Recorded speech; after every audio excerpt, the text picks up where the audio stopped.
নমস্কার বন্ধুরা, আমি সৌমি আর সৌমিস কিচেনে আপনাদের সবাইকে স্বাগত জানাই। আজ আমি চলে এসেছি নতুন একটা রেসিপি নিয়ে।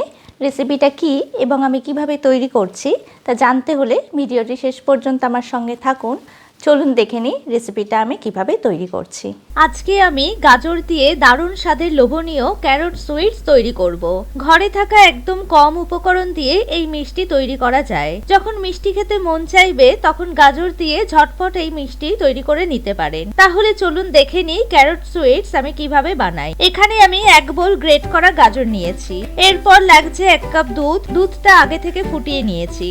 এরপর 1 কাপ চিনি নিয়েছি আর 100 গ্রাম ছানা নিয়েছি। ছানাটা খুব ভালোভাবে জল ঝরিয়ে নিয়েছি।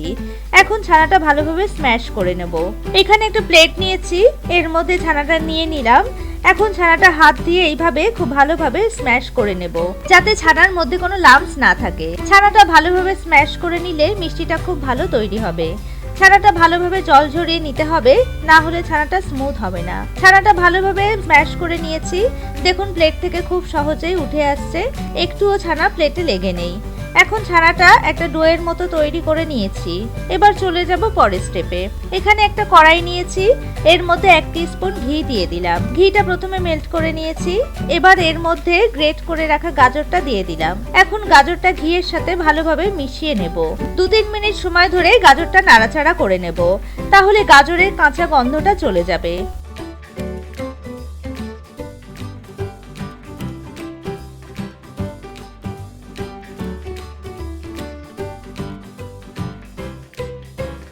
খুব সুন্দর একটা ফ্লেভার আসছে। গাজরটা ভালোভাবে নাড়াচাড়া করে নিয়েছি। এবার এর মধ্যে আমি 1 কাপ দুধ দিয়ে দিলাম। দুধটা আগে থেকে ভালোভাবে ফুটিয়ে রেখেছিলাম। এবার গাজরটা দুধের সাথে ভালোভাবে মিশিয়ে নিলাম।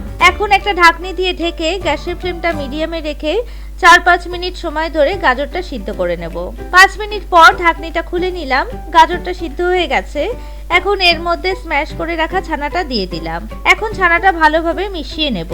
ছানাটা ভালোভাবে মিশে গেছে। এবার এর মধ্যে 1 কাপ পরিমাণে চিনি দিয়ে দিলাম। মিষ্টিটা আপনারা স্বাদ অনুযায়ী দেবেন। চিনিটা ভালোভাবে মিশিয়ে নিলাম। চিনিটা ভালোভাবে মেল্ট হয়ে গেছে।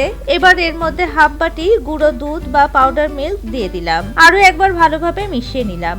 গুঁড়ো দুধ ব্যবহার করলে টেস্টটা ভালো হয় আর বাইন্ডিংটাও খুব ভালো হয়। এখন ভালোভাবে নাড়াচাড়া করে মিষ্টিটা তৈরি করে নেব। মিষ্টিটা প্রায় হয়ে এসেছে।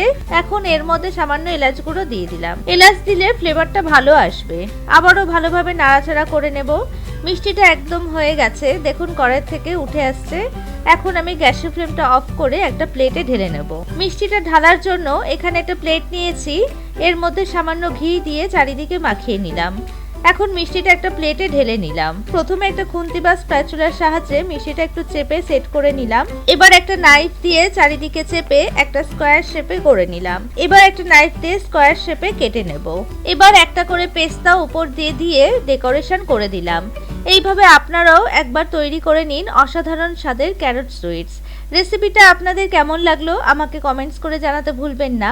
ভিডিওটি ভালো লাগলে একটা লাইক করবেন আর বন্ধুদের সাথে শেয়ার করবেন।